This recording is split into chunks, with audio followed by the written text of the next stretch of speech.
හොඳයි අද අපිට රයිස් කුකරයක් හම්බුලා තිනවා මේ බලන්න මෙතන ඔයගලන්ට පේනවා ඇති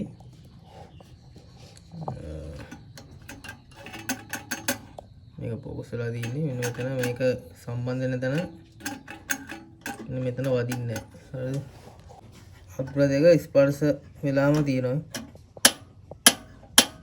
තියෙන්නේ තව මෙතන පියුස් එක අපි චෙක් කරගන්න ඕනේ වෝම් කොයිල් එක ඒකත් අපි බලා ගන්න ඕනේ ප්‍රධාන මේන් හීටර් කොයිල් එක බලා ගන්න ඕනේ හොඳයිද කියලා ඔයගොල්ලන්ට පේනවද මෙතන මේක මීට කලින් හදලා තියෙන මේක සාමාන්‍ය මෙහෙම ඕපන් වෙලා තත්ත්වය තමයි තියෙනවා මේක ක්ලෝස් තත්ත්වය තියෙන්නේ එතන පොඩි ප්‍රශ්නයක් තියෙනවා සමල් පියුස් එක ඒකෙන් ඩිලීට් කරන්ට් එකක් කරනවා ප්‍රධාන දඟරේට කන්ටිනියුටි මොඩ් එකේ තමයි ඒක බලන්නේ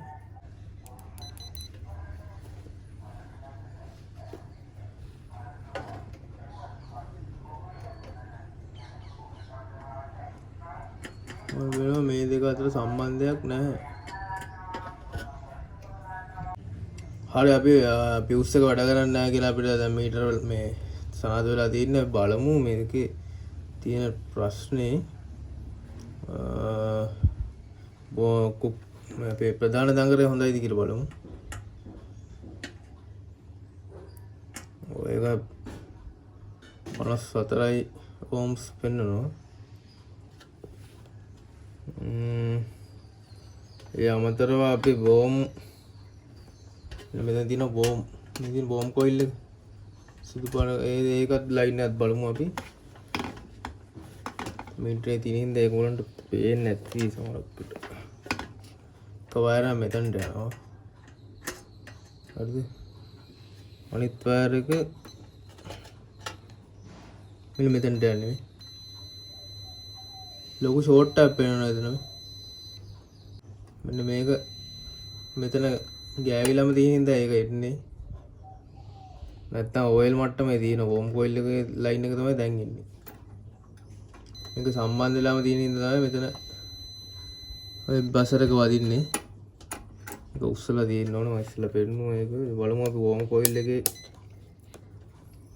කොපමණ ඕම්ස් ගණන් තියනවද කියලා කිලෝ 1.4යි 2.2 කිලෝ 1.4.2ක් තියෙනවා වෝම් කොයිල් එක ප්‍රශ්නයක් නැහැ හදා ගන්න ඕනේ මේක ගෑවිලම තියෙන්න බෑ මේක අතහැරියොත් විතරයි ක්ලෝස් එකේ තියෙන්න ඕනේ මේක අතහැරියම ඕපන් වෙන්න ඕනේ දැන් ඕපන් වෙලා නැහැ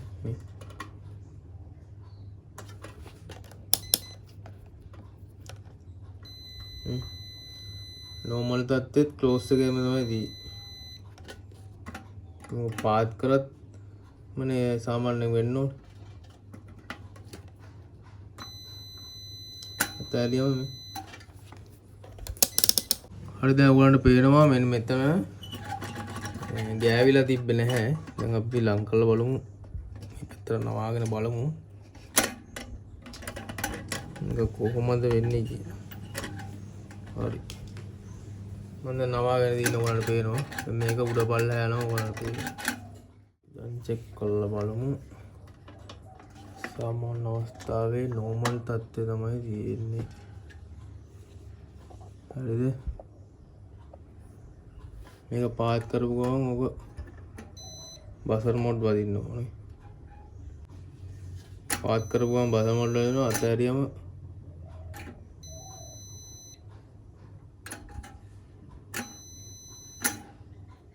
හරි අපි දැන් යටින් ප්‍රෙස් කරගෙන මැග්නට් ස්විච් එක යටින් ප්‍රෙස් කරගෙන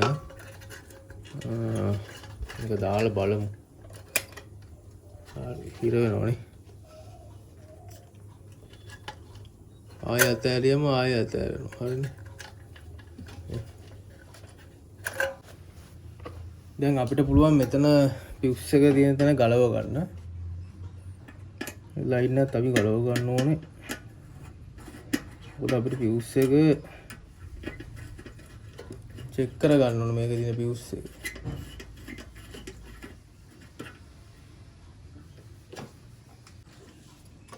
මේ තියෙන පියුස් එක බලමු මේක එළියට අරගෙන එළියටම ගන්න ඕනෙත් නෑ සාමාන්‍ය ඇතුළට එහෙම ඔන්න ඔය විදිහට ගත්තම පේන්න ගන්නවා මෙතන තර්මල් පියුස් එක මෙරි මීට මේක ගන්න ඕනේ ස්ලිව් එක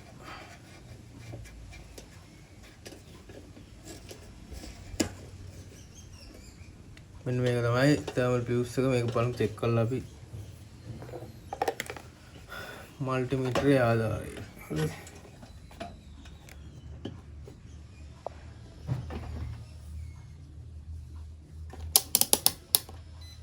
බස්සර් මොඩ් එකට දාගත්තා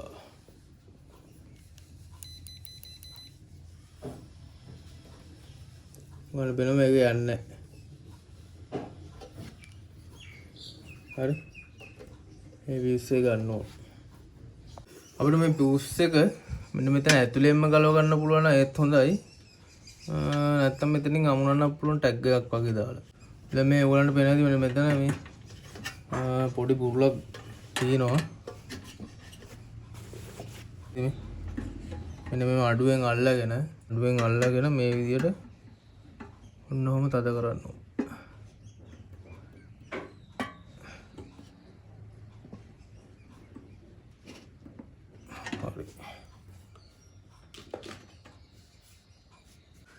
යාළුවනේ ඔයගලන්ට පේනවා මෙන්න මෙතන ඔක්සයිඩ් වෙච්ච තැනක් තියෙනවා එන්න එතන හොඳට සුද්ධ කරගන්න ඕනේ ඒ වගේ තැන් තියෙනවා අනිවාර්යෙන් දැන් මේකේ අනිත් පැත්ත හොඳට තියෙනවා මෙතන ටිකක් කවුල් දිනවා ඒ වගේ තැන් හොඳට බැඩිකට දාසි කැල්ල කරලා හොඳ සුද්ධ කරගන්න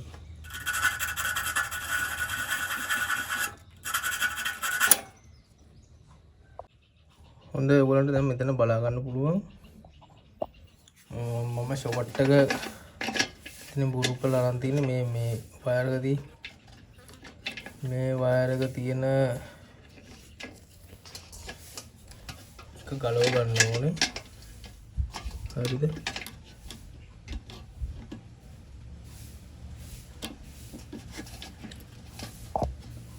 මේ විදිහට මේක ගලව ගන්න ඕනේ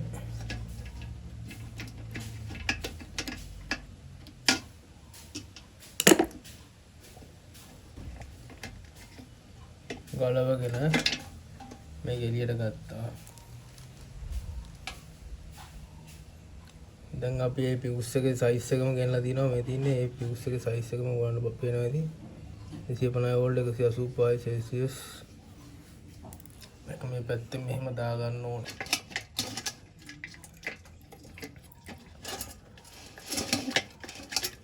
එළ මෙහෙම ආවා එක ඒ කැල් एक कोटस අපි මෙන්න මේ විදිහට සම්බන්ධ කරගන්න.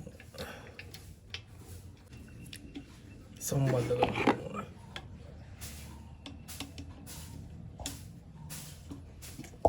ඔන්නෝයි. මේ ආකාරයට බන්ධ කරගන්නත් යුතුයි.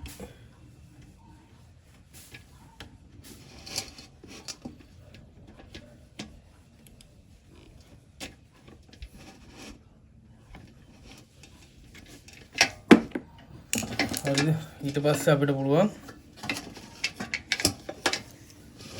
මේ ෂොකට් එක සම්බන්ධ කරගන්න.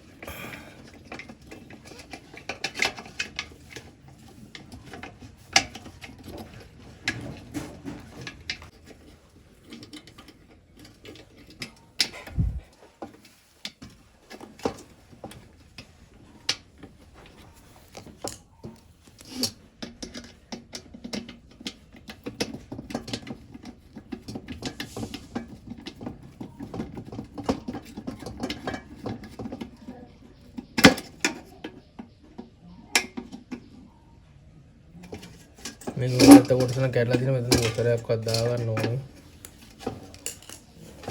හරි ඔයගලන්ට පුළුවන් මේකේ පරණ ස්ලිව් එක ගන්න. ඒකම මේ අලුත් එකට ඇතුළත් කරගන්න පුළුවන්. අලුත් පියුස් එක දාලා තියෙන්නේ අපි ඕනනම් කන්ටිනියුටි බලමු ඒක කොහොමද කියලා මට ඒක බලන්න බැරි වුණා.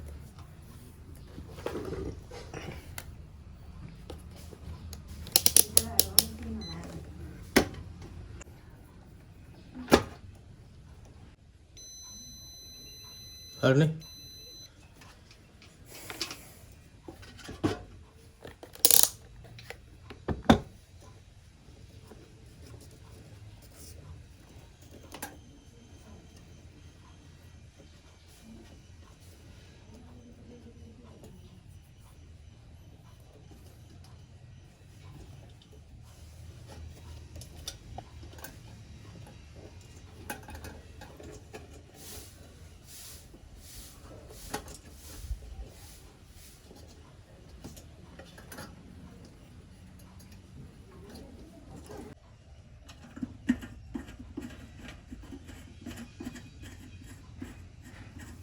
මේ විදිහට තද කර ගන්න ඕන ඒක.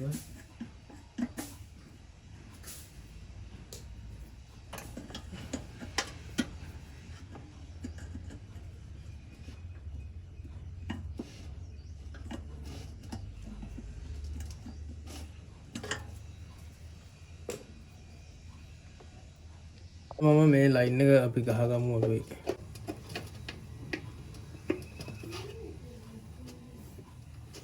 මේ වැඩි හරියක් ගලවන්න නරකයි සෙන්සරේ.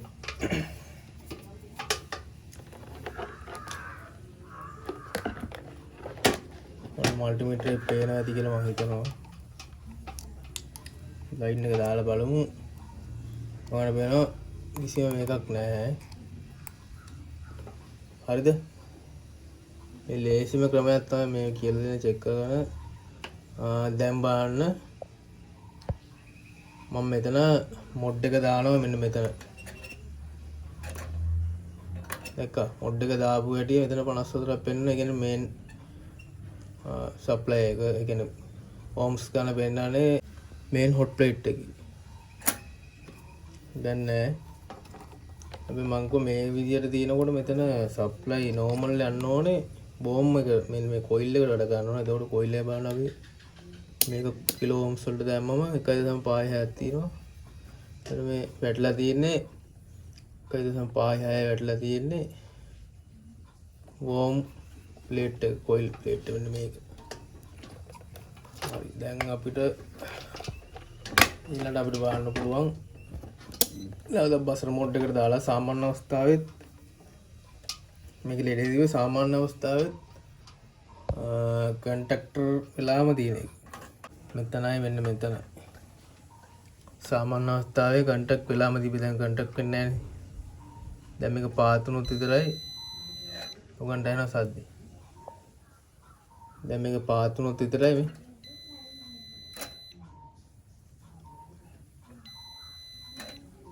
අන්න ඒක තමයි හැදුවේ. බලමු මේක චෙක් කරලා බලමු එහෙනම්. හරි අපි එහෙනම් පියන වහගමු. චෙක් කරන්න මොනා ගන්න කලින් පියන වහගෙන චෙක් කරන්න ඒක හොඳයි. මේ විදිහට තමයි මේක සෙට් වෙන්නේ. දැන් හරි. පුලන්ට මේක රයිස් කුකරේ කලවන වීඩියෝ එකක් ගේන්න බැරි වෙච්ච ඉඳ තමයි මේ වහන කොටස මං ගෙනාවේ.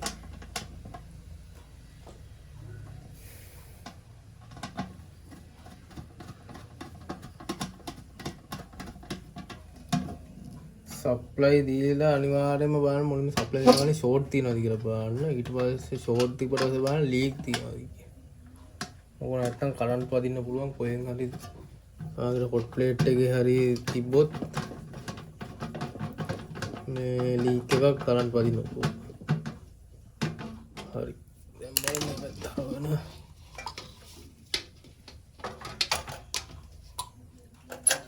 අවුලන්නේ